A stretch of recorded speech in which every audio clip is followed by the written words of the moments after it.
छत्तीसगढ़ के सरकारी स्कूलों में कुछ बहुत बड़ा हो रहा है। एक ऐसा फैसला लिया गया है जो प्रदेश के लाखों बच्चों और हजारों शिक्षकों की जिंदगी पर सीधा असर डालेगा। सरकार का कहना है कि यह शिक्षा की क्वालिटी सुधारने के लिए एक जरूरी कदम है, लेकिन दूसरी तरफ कई टीचर और माता पिता इसे लेकर बेहद परेशान हैं। तो सवाल यह है कि क्या यह बदलाव छत्तीसगढ़ की शिक्षा व्यवस्था के लिए अच्छा साबित होगा या फिर यह एक ऐसा एक्सपेरिमेंट है जो कई नए सवाल खड़े कर देगा। चलिए आज इसी पूरे मामले को आसान भाषा में समझते हैं। नमस्कार, आप देख रहे हैं CGNN लाइव और मैं हूं अभिषेक दुबे। बात हो रही है छत्तीसगढ़ के 10,000 से ज्यादा सरकारी स्कूलों के काया पलट की। जी हां, सरकार एक नई पॉलिसी के तहत इन स्कूलों का युक्ति युक्तकरण यानी रैशनलाइजेशन कर रही है। सरकार का तर्क है कि इससे पढ़ाई लिखाई में क्रांतिकारी सुधार आएगा, लेकिन क्या इस फैसले की वजह से हजारों बच्चों को अपने घर से मीलों दूर स्कूल जाना पड़ेगा? और वो सवाल जो सबको परेशान कर रहा है, क्या इससे हजारों शिक्षकों की नौकरी चली जाएगी? आइए जानते हैं इस बड़े बदलाव की पूरी सच्चाई आखिर क्या है। सबसे पहले यह समझते हैं कि ये युक्ति युक्तकरण आखिर है क्या। ये शब्द सुनने में भारी लगता है, पर इसका मतलब सीधा है। युक्ति युक्तकरण का मतलब है जिन स्कूलों में बच्चे बहुत कम हैं, उन्हें पास के किसी बड़े और बेहतर सुविधाओं वाले स्कूल में मिला देना, यानी मर्ज कर देना। अब सवाल यह है कि इसकी जरूरत ही क्यों पड़ी? छत्तीसगढ़ की शिक्षा व्यवस्था में एक अजीब सी गड़बड़ी चल रही थी। प्रदेश के कुल 54,185 सरकारी स्कूलों में से 297 स्कूल ऐसे थे जहां एक भी टीचर नहीं था। वहीं 7,127 स्कूल सिर्फ एक टीचर के भरोसे चल रहे थे। जरा सोचिए, एक अकेला टीचर पहली से 5वीं क्लास तक के बच्चों को सारे सब्जेक्ट कैसे पढ़ा सकता है? ये नामुमकिन सा काम है और इसका सीधा असर बच्चों की पढ़ाई पर पड़ रहा था। कहानी का दूसरा पहलू और भी चौंकाने वाला है। शिक्षा विभाग की रिपोर्ट बताती है कि 211 सरकारी स्कूल ऐसे थे जहां एक भी स्टूडेंट नहीं था, लेकिन टीचर वहां तैनात थे। जैसे सरगुजा जिले का साजा भवना स्कूल, जहां छात्र 0 थे पर एक टीचर नियुक्त था। यह संसाधनों का बड़ा असंतुलन था, कहीं टीचर नहीं तो कहीं बच्चे नहीं। इसी को ठीक करने के लिए सरकार ने 10,463 स्कूलों को युक्ति युक्तकरण प्रक्रिया में शामिल किया। सरकार का साफ कहना है कि यह स्कूल बंद करना नहीं, बल्कि टीचर और संसाधनों का सही इस्तेमाल करना है। सरकार और शिक्षा विभाग का इस फैसले पर तर्क बिल्कुल साफ है। उनका मानना है कि यह पॉलिसी छात्रों के भले के लिए है और इससे शिक्षा की क्वालिटी बेहतर होगी। मुख्यमंत्री विष्णुदेव साय ने भी इसे बच्चों के उज्जवल भविष्य के लिए एक जरूरी कदम बताया है। बात करते हैं कि सरकार का तर्क क्या है। पहला, शिक्षकों का सही बंटवारा। युक्ति युक्तकरण के बाद जहां टीचर ज्यादा थे, उन्हें उन स्कूलों में भेजा जा रहा है जहां उनकी कमी थी। इसका असर दिखना भी शुरू हो गया है। हाल की रिपोर्ट्स के मुताबिक कई सिंगल टीचर वाले स्कूलों में नए शिक्षक भेजे गए हैं, जिससे पढ़ाई पटरी पर लौटी है।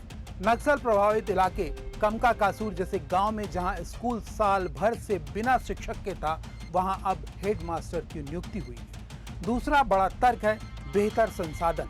जब छोटे छोटे स्कूल एक बड़े स्कूल में मिलेंगे तो वहां लाइब्रेरी, लैब, कंप्यूटर और खेल के मैदान जैसी सुविधाएं देना आसान हो जाएगा। कम बच्चों वाले स्कूलों में ये सब दे पाना मुमकिन नहीं था। अब बच्चे एक ही छत के नीचे बेहतर माहौल में पढ़ सकेंगे।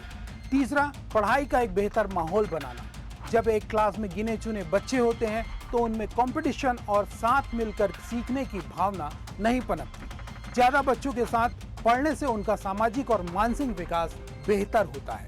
सरकार का मानना है कि यह सिर्फ ट्रांसफर या मर्जर नहीं है, बल्कि शिक्षा को एक नई ऊंचाई पर ले जाने का मिशन है। सरकारी दावों के बावजूद एक बहुत बड़ा वर्ग है जो इस फैसले से डरा हुआ है। इनमें टीचर, बच्चे और उनके माता पिता शामिल हैं। शिक्षक संघों ने इस फैसले का खुलकर विरोध किया है। उनका सबसे बड़ा आरोप है युक्ति युक्तकरण के नाम पर असल में स्कूल बंद किए जा रहे हैं और शिक्षकों के पद खत्म किए जा रहे हैं। कुछ संघों ने तो यहाँ तक दावा किया है कि इस प्रक्रिया में करीब 35,000 से 45,000 शिक्षकों के पद खत्म हो जाएंगे, जिससे भविष्य में नई भर्तियों के रास्ते बंद हो जाएंगे। हालांकि सरकार ने इन दावों को सिरे से खारिज करते हुए कहा कि किसी भी शिक्षक का पद खत्म नहीं किया जाएगा। माता पिता की चिंताएं भी जायज है, खासकर गांव में जहां स्कूल घर के बगल में था, अब मर्जर के बाद बच्चों को कई किलोमीटर दूर जाना पड़ सकता है। छोटे बच्चों के लिए रोजाना इतनी दूरी तय करना मुश्किल और असुरक्षित दोनों हो सकता है। डर इस बात का भी है कि इससे ड्रॉप आउट रेट यानी बच्चों के स्कूल छोड़ने की दर बढ़ सकती है। एक और चिंता स्कूलों की पहचान से जुड़ी है। गांव का स्कूल सिर्फ एक बिल्डिंग नहीं होता, वो उस समाज की पहचान का हिस्सा होता है। स्कूल के बंद होने या दूसरे गांव में मिल जाने से लोगों में एक खालीपन आ सकता है।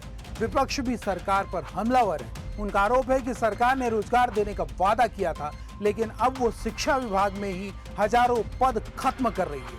अब यह सवाल कि क्या सरकार इन सभी चिंताओं का कोई हल निकाल पाएगी? स्कूलों के इस मर्जर को एक बड़े बदलाव के चश्मे से भी देखना होगा, और वो है राष्ट्रीय शिक्षा नीति 2020 यानी NEP, जिसे छत्तीसगढ़ में 2025-26 के सत्र से पूरी तरह लागू करने की तैयारी है।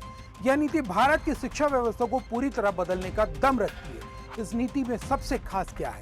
अब स्कूली पढ़ाई का ढांचा 10+2 से बदलकर 5+3+3+4 का हो जाएगा। यानी अब बच्चों को 6 साल की उम्र में नहीं बल्कि 3 साल की उम्र में ही फॉर्मल एजुकेशन से जोड़ा जाएगा। 3 से 8 साल के बच्चों के लिए जादुई पिटारा नाम का एक खास टीचिंग मेथड अपनाया जाएगा। इसमें भारी भरकम किताबों की जगह खिलौनों, पहेलियों और कहानियों से सिखाया जाएगा। मकसद है बच्चों में रटने की आदत खत्म करके क्रिएटिविटी को बढ़ाना। नई शिक्षा नीति में स्थानीय बोलियों और भाषाओं को भी सिलेबस में शामिल करने पर जोर है, ताकि बच्चे अपनी मातृभाषा में आसानी से सीख सकें। क्लास 6वीं से ही बच्चों को वोकेशनल कोर्स यानी काम धंधे से जुड़ी ट्रेनिंग भी दी जाएगी। अगर युक्ति युक्तकरण को इस नई नीति से जोड़कर देखें तो एक अच्छी तस्वीर उभरती है। बेहतर सुविधाओं वाले बड़े स्कूल शायद इस नई नीति को ज्यादा अच्छे से लागू ना कर पाएं। हो सकता है कि युक्ति युक्तकरण से जो समस्याएं आज दिख रही हैं, उनका हल नई शिक्षा नीति के लागू होने में ही छिपा हो। यह सोचना ठीक नहीं होगा कि छत्तीसगढ़ में शिक्षा के सुधार का मतलब सिर्फ स्कूलों को मिलाना है। इसके साथ साथ कई और कदम भी उठाए जा रहे हैं। सरकार अटल टिंकरिंग लैब्स और डिजिटल क्लासरूम के जरिए बच्चों को मॉडर्न टेक्नोलॉजी से जोड़ रही है। मकसद बच्चों को सिर्फ किताबी कीड़ा न बनाकर भविष्य की चुनौतियों के लिए तैयार करना है। इसके अलावा सरकार शाला प्रवेश उत्सव जैसे कार्यक्रम चलाकर 100% एडमिशन का लक्ष्य लेकर चल रही है, ताकि कोई भी बच्चा स्कूल से बाहर ना रहे। हाल ही में भीषण गर्मी को देखते हुए स्कूलों के समय में जो बदलाव किया गया था, वो दिखाता है कि सरकार छात्रों की सेहत के लिए कितनी गंभीर है। अगर इन सभी कोशिशों को एक साथ देखें, स्कूलों का युक्ति युक्तकरण, नई शिक्षा नीति का आना, डिजिटल एजुकेशन पर फोकस और सामाजिक जागरूकता, तो यह एक बड़े सुधार की कोशिश लगती है। लेकिन किसी भी बड़े बदलाव की कामयाबी इस बात पर टिकी होती है कि उसे लागू कैसे किया जाता है। क्या जमीनी स्तर पर आने वाली दिक्कतों को फौरन दूर किया जाएगा? यही वो सवाल हैं जिन पर इस पूरी योजना की सफलता निर्भर करती है। इस बड़े बदलाव पर आपकी क्या राय है? क्या आप एक ऐसे माता पिता हैं जिसके बच्चे को अब दूसरे स्कूल जाना पड़ेगा, या आप एक टीचर हैं जो इस प्रक्रिया से गुजर रहे हैं? आपको क्या लगता है, सरकार का यह फैसला छत्तीसगढ़ के सरकारी स्कूलों का भविष्य सुधारेगा या इससे मुश्किलें बढ़ेंगी?